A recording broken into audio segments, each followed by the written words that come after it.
So I'm going to talk about something a little different than I normally talk about on our channel today. And I'm going to talk about this because it happened right here in our community. It's something that happened very close to our house. And, you know, when you live in an area like this and something like that happens, it does raise your awareness level and make you a little bit concerned. But some of you may have heard about the Moore County power grid attacks that happened last week, leaving over 40,000 residents without power. Over 36 of those, or 35 of those, didn't have power for days on end. And that's because the damage to the equipment was so severe they had to bring in millions of dollars worth of equipment and pretty much rebuild those power stations within a few days. So it was a pretty significant event. Now, the thing that and the reason why I'm addressing this, and I think if you listen to some of the information that I'm going to put out there for you to consider, some of the narrative around this immediately took a spin that I think is not helping the entire situation, and I don't think it's factual. I don't think it's based on anything with any merit, to be honest with you. The spin on this was that it was a hate crime against the Downtown Divas. Now, the Downtown Divas are a group of drag queens that were doing an event in downtown Southern Pines. And I do think that the timing of the event may have been correlated with that, but I don't think that the attack was actually against the Downtown Divas. I think it's more or less a circumstantial thing. I think if anything, it's meant to throw you off a little bit.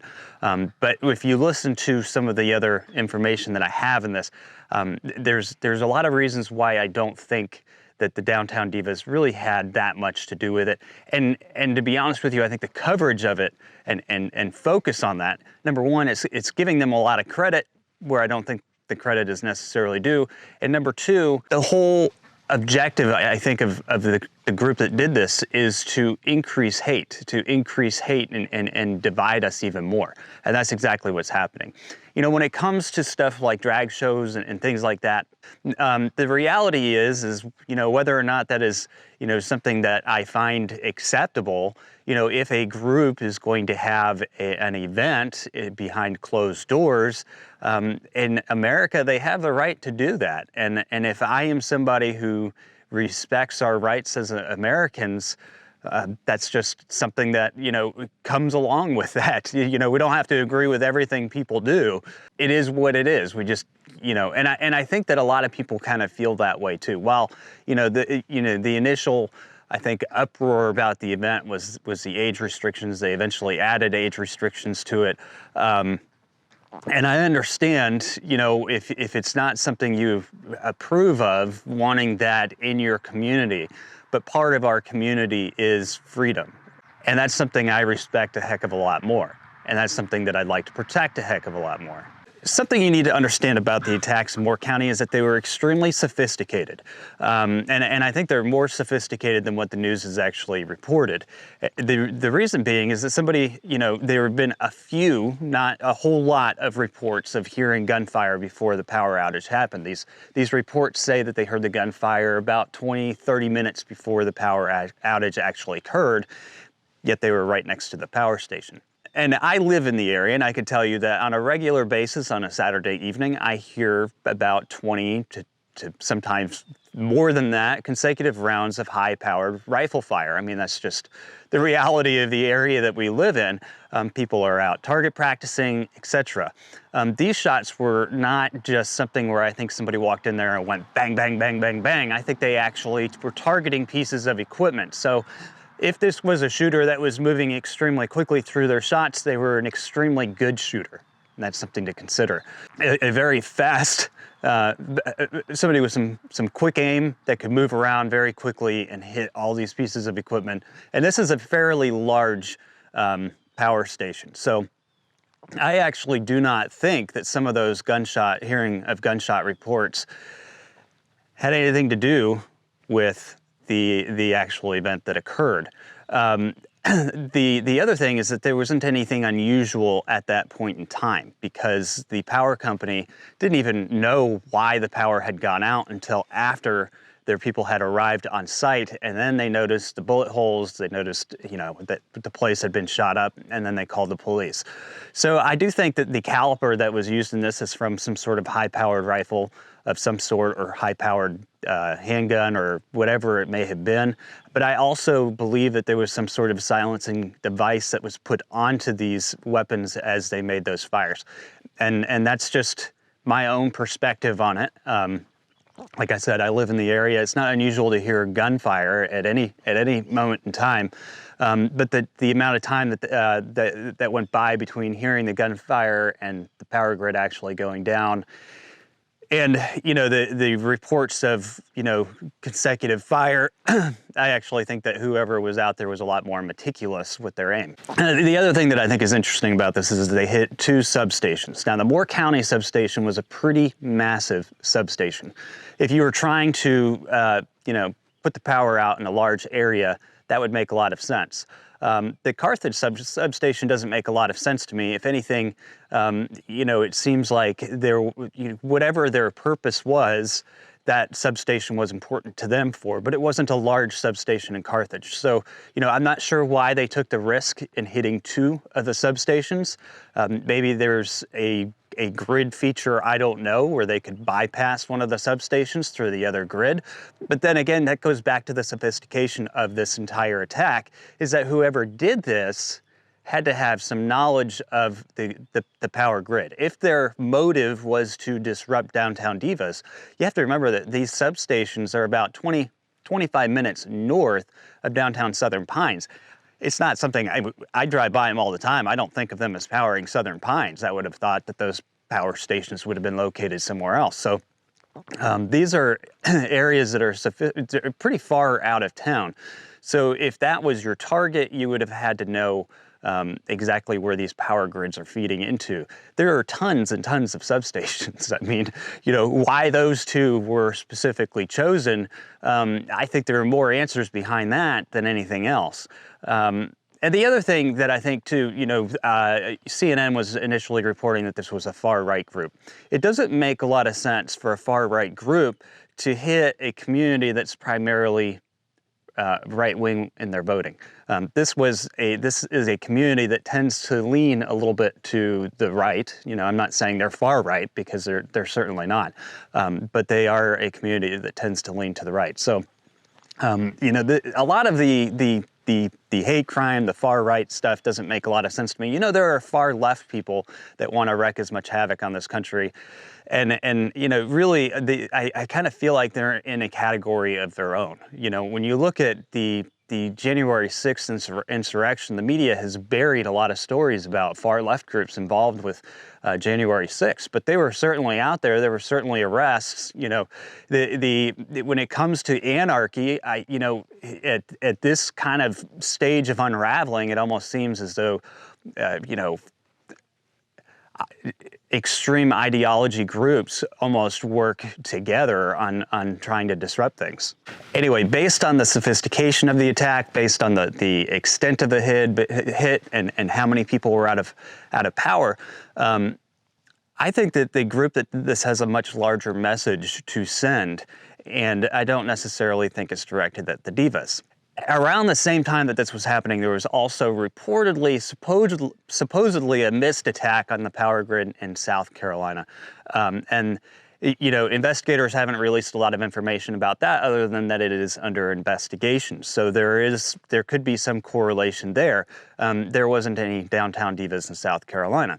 You know, the thing that I find the most interesting about the Moore County event is that it happened almost a week, not even a week, after the Maysville power attack. And that was another substation that was attacked. They leaked the oil out of some of the equipment, damaging the equipment and shutting off power to 12,000 residents. And the reason why I think Maysville is very interesting compared to Moore County is that both of these random communities that have been randomly targeted, or targeted for a reason, are within 30 minutes of some of the largest U.S. military bases on the East Coast. You have Camp Lejeune out near Maysville, and then that's about 30 minutes from where the power grid attack occurred. And then you also have Moore County's power grid attack, which was 30 minutes from Fort Bragg. The locations of these two power grid attacks were extremely close to U.S. military facilities. And the one in Moore County was a very kind of military-esque style attack, you know.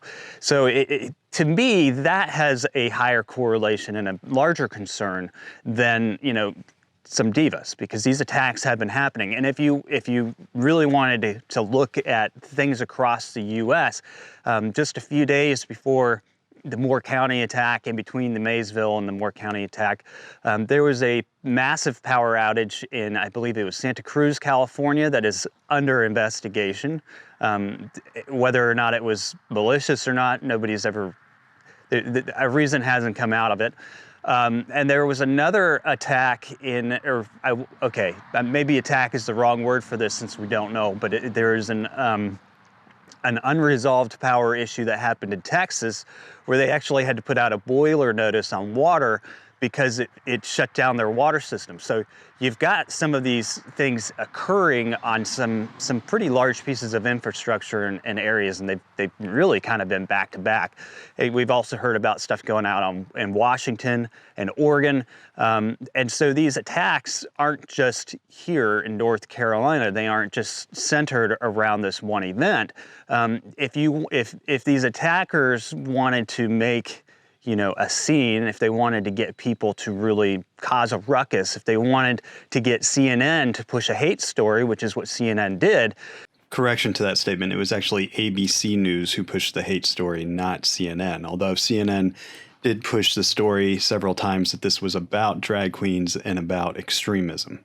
Then I guess doing it at a time when the divas were performing would make sense, but I don't think that was their overall motive. I don't think that was their overall goal.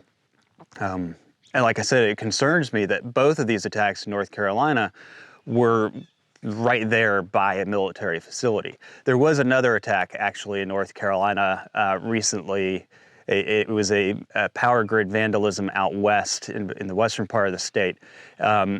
And so there's actually, you know, you don't think of this because we don't hear about it on the news. Like, it took something big to get it on the news, right? These people had to do something big to get people talking about, you know, what they're doing.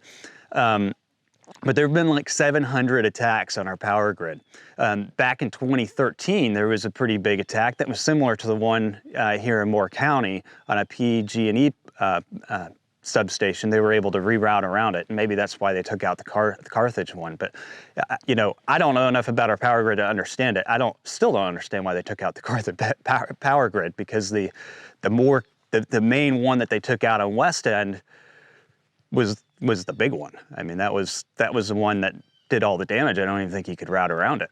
Now, I'm just going to throw in here that yesterday, or over the past couple days, I don't know if it was yesterday or, you know, reports of it were coming out yesterday. It happened the day before. Whenever it happened, we had the largest leak in the Keystone Pipeline ever reported. That was 14,000 barrels of oil that leaked out on the Kansas-Nebraska border, causing the whole pipeline to get shut down. And now we can expect our oil prices to go back up again, because it's going to impact oil prices across the United States. They still don't know what caused that leak. But the point is that there seems to be a lot of problems with our infrastructure right now. And even earlier in the year, there were reports that somebody tried to fly a drone over, you know, a power substation with a copper cable hanging from it to try and short out the substation. These things aren't, you know, they're not all happening the same way. They don't have the same print on them, or, you know, it's not like you have the wet bandits from Home Alone going around doing all these things with the same trademark. It's all a little different every time they're done, but they seem to be happening across the U.S. in all sorts of creative ways. So what's going on out there? You know, that's the question I have, is what's actually going on out there?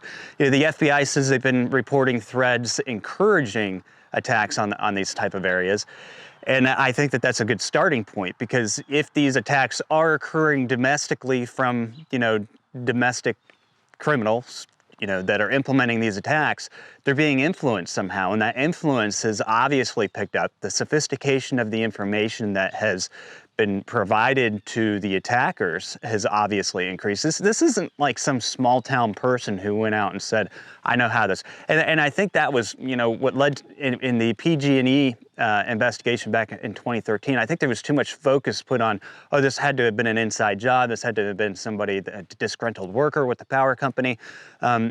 We also know that there's been a lot of information around our critical infrastructure that has been hacked. And whoever is giving these people, these instigators, the information, whoever's getting them excited enough to do it, is very sophisticated in my perspective. I wouldn't even necessarily say that these people are domestic at all. But the truth is that America as a whole, left wing, right wing, we're all being attacked right now. Our infrastructure is being attacked. These events have picked up, you know, recently, and I can think of a few global events recently which would have led maybe groups to lead more attacks. But at the same time, this could be domestic. This could be a domestic group that has a widespread reach that can manipulate the way that people are thinking about things. You know, if you look at the Moore County attack, if you were looking for a political statement, one of the things that I kind of thought was unusual about it is because you could, you know, apparently, you know, there have been lots of creative ways out there, right? Draining the oil out of something, or, you know, trying to fly a drone with a copper wire above it. But these people chose to use high-powered rifles. Well, you know, you use a weapon to take out a power grid, and all of a sudden you're going to reignite the entire conversation around gun control. But again, the people doing this are breaking the law to begin with. You can take everybody's guns away. You're not going to stop the perpetrators from doing this type of stuff. Like I said, they've had lots of creative ways of doing things, and that's not going to stop them. Whether this was a domestic group that did it or an international group that is waging war on our country, whoever is doing this wants us to talk about the possibilities of it being about hate. They want us to point fingers at each other. They want us to be angry with each other, because that's part of the point of it, is to create chaos, to create anger, chaos, disorder, etc. They want to destroy America.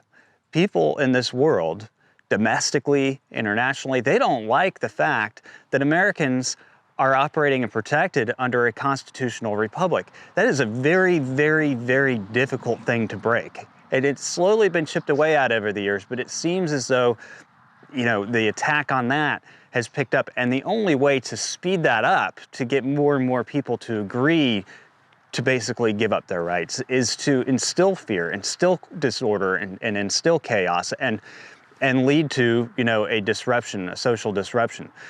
The other thing that I think is going on, if this is a domestic group, and something that I've been watching personally and does concern me a little bit, I don't know if you guys have ever read the book, The Fourth Turning. It's not a conspiracy theory by any means. What it is it's a study of, you know, how societies works, you know, psychologically over time. And the author kind of digs into what he calls generational cycles, right? Because it takes a generation to forget about something, and it takes a generation before, you know, before society breaks down again, because, you know, the generation that was going through the turning point, you know, is going to keep us from going through that turning point as long as they can again. But basically you have, after a turning point event, you have a 20-year period of good feelings, and you have a 20-year period of what they call the awakening period, where, you know, there's a lot of awakenings, 70s, things like that. And then you have a 20-year unraveling period where things start getting a little bit dicey, and then you have a 20-year crisis that ends with a turning point. The reason why I'm bringing this up, and I've talked about this on past videos on here, is that we are in that, you know, if you were to look at how that works, and to give you an example, the last turning point would have been World War II. If you went off of that, the turning point before that, a generation before that, 80 years, would have been the Civil War. A generation before that, 80 years, would have been the Revolutionary War. You have these big turning point events in society every time that happens. And there are actually other, if you read, there's a book by that billionaire investor guy, I'll put it there, my mind just went blank. But, you know, he talks about even longer term trends, and some of these longer term trends and some of these, you know, 20-year cycles or generational cycles, they all seem to be coming to a head around the time of 2030. You know, the fourth turning philosophy is accurate. We would be right now from 2008, which was the financial crisis, through 2030 in that kind of that 20-year period of crisis. But like I said, you know, the turning, the fourth turning, these aren't the only cycles that we've seen, or only studies in society that we've seen where you kind of end up in this crisis period between now and the year 2030. You could even look at some of the climate cycles. I'm not talking about climate change, but I'm talking about some of the climate cycles that would suggest that heading into the period of 2030 would be a very difficult time. And according to BlackRock, they also kind of separated out our economy into 20-year cycles, and they've put us into a 20-year crisis cycle as well in their most recent report. So like I said, whether these studies are real or not, the sentiment out there is that we seem to be in this crisis period. And when you enter crisis periods, that is when the US is the most vulnerable for an attack. Like I said, I think that these attacks are a lot more sophisticated than just a hate crime. I don't think the people out there who are just thinking hate, hate, hate even have the ability to go out and pull something like this off. This was a sophisticated attack. These were marksmen that went out there. These weren't like somebody didn't go out there with a machine gun and go bum, bum, bum, bum, bum, bum, bum, as the gunshots have been reported. These were targeted shots within the power grid that occurred 30 minutes after some of those other reports. If anything, you know, it just seems like some of these events that occurred that night are just to help throw the investigation off. These were targeted attacks, and we are in a point in society where we're at war globally. We're at war. I mean, there's I think BlackRock and their report were talking about, you know, the fractioning of the global system with different fractions working against each other, causing extreme instability. That is happening right now. We see that all across the world. And I'm not giving BlackRock much credit here other than the fact that whatever they say is going to happen always seems to happen. And then here at home, we seem to be in this period of extreme social unrest for the last several years through the last presidential cycle. And then on top of that, you're hitting, you know, with high inflation, and inflation we can't really get under control because they still have to do with supply issues and, you know, supply and demand. They cause price to go up, whether or not, you know, it doesn't matter what the Fed's going to do there, inflation's going to win out. But my point is that there's economic instability. There's a lot of things that are unstable right now. And so these groups that are going to do these, I would call the power grid attack, if anything, more of a terrorist attack, but a different type of terrorism. It's the type of terrorism that instead of instilling fear into people, it's the type of terrorism that's trying to divide people. You know, let's divide them. Let's make them think that this was a hate crime. Let's make them think this, that, and the other thing. And as our economy becomes more unstable, as our supply chain continues to destabilize, these attacks are just making those things worse and worse and worse. I mean, if you were living in Texas last week, you had to boil water. I do not think that what we saw in Moore County was the last of it. I would be very, very concerned. I am concerned with how close they were at both of the recent events, how close they were to significant military bases. I think that in a way, somebody's showing us how close they can get to critical security infrastructure, not just critical infrastructure. I mean, they were also near major, you know, hubs for things like chicken farms and things like that. I mean, if power goes out for too long on a chicken farm, that could cause a problem as well. They rely on the fans, they rely on electricity. Of course, most of them are backed up by massive diesel generators and things like that. I mean, they have some pretty stout infrastructure on those. But I think that this was a much bigger message that we should all pay attention to and be concerned with. And I think that we can expect more of these attacks in the near future. If it is a domestic group, you know, the concern gets a little bigger. You know, who is the group? I don't think it's one group. You know, like I said, I think that these groups are being influenced, And I don't necessarily think it's far right or far left. I think it just kind of bounces back whoever's willing to do the deeds of the influencer. But either way you look at it, we're under attack, and you should be prepared for that. I don't think it's crazy based on the things that have been going on today, and I think if you asked anybody in Bourke County, they'd probably agree with me. I don't think it's crazy to say, you know what, you should probably have at least a week of emergency reserves, food and water on hand at all times. You should at least have some sort of power backup. Now, I've been doing reviews on this channel for a long time of different power backup options. I might be trying to work on some more. Some of those solar packs, we use them a lot when we're out filming. Very useful to have on hand. You could power a lot of things with those and at least be able to get your communications back up. Communications are key. When the power goes out, oh man, if you could figure out a way to get your communications back online and know what's going on, that's extremely important. It's extremely important to keep things like unrest from getting out of hand. But we all need to be a little better prepared. We don't live in a bubble anymore. The things that we've been hearing about happening all over the world and third world countries and different areas, that's happening here. We actually have been watching a banana republic unfold when it comes to politics lately. It's just, I mean, these things are becoming very, very real. And this latest attack, you know, the only reason why so many people are talking about it is how big it is and how big it was and how many people were impacted by it.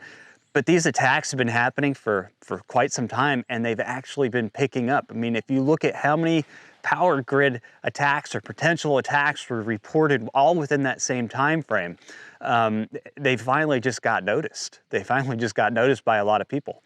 So I just wanted to throw my 2 cents out on that. You know, like I said, I'm not an expert on the criminal mind. I don't know, you know, who did it or why they did it, but I think, you know, my gut tells me that this is a much bigger issue, and you know, my desire to think through what happened, which, because it's so close to home, it makes you want to think about it. Makes me curious about the location of these attacks to our military bases, because these are military communities. These are, I mean, the amount of special forces that actually live in Bourke County, it almost feels like it was a military style attack, and it almost feels like it was done so on a military target. And like I said, I feel like some of these reports coming out of groups that are trying to encourage people to think of it as a hate crime and cause further disruption amongst society. My thought on that is just that, you know, this is much bigger than that. Like, we're fooling ourselves to think that this is just, you know, a small isolated event. The evidence is there that this is not an isolated event. And whoever has been able to pull the trigger on these things is very sophisticated of our system, very knowledgeable of what they're doing, even down to the psychological game.